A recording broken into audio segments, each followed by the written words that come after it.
بسم الله الرحمن الرحيم. السلام عليكم ورحمة الله وبركاته. ډیر محترم رونو، نن مې یو ډیر زبردست عمل تاسو له راوړی دی.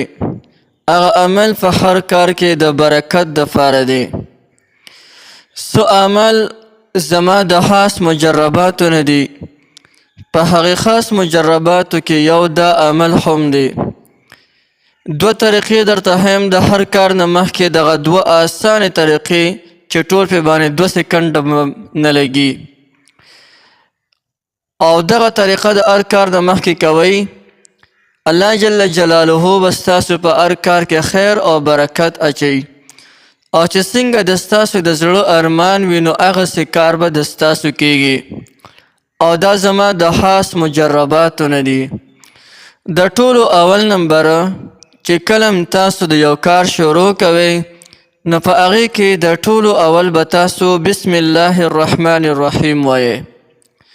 ولې نبی کریم صلی الله علیه وسلم مبارک خپله فرمایي كل امر ذي بال لم يبدأ فيه ببسم الله فهو اقطع واجزم وابتر. کم یو کار چې نبی کریم صلی الله علیه وسلم مبارک فرمایي، کم یو کار چې بغیر د بسم الله الرحمن الرحیم نه وشي نو هغه قلیل البرکت وي، یعنی په هغې کې اړه برکت وي. نو که موږ هم هر یو کار شروع کوو نو د هغې نه مخکې به بسم الله الرحمن الرحیم لازما ویو.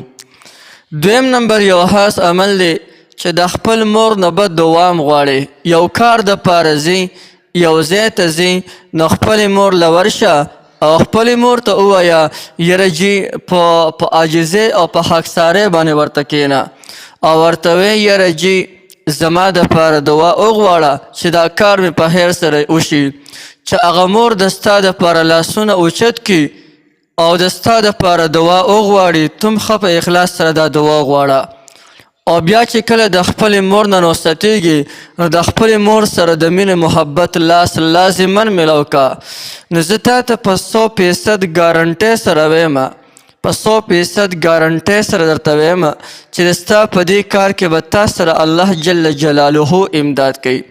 او په دې باندې یو ځل ما نه ده کړې تجربه، بار بار په دې باندې ما کړې تجربه، او بار بار الله جل جلاله زه په هغې کامیاب کړم چې څنګه زما د مرضۍ مطابق کار وي او همغسې زما د مرضۍ مطابق کار کیږي.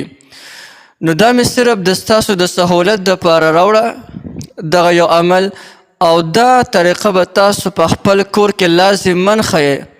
که د چا نه ایریږي نو د دې ویډیو آډیو ریکارډینګ د دې نه تاسو په خپل کور کې لازما دا کلیپ لازما تاسو واروئ.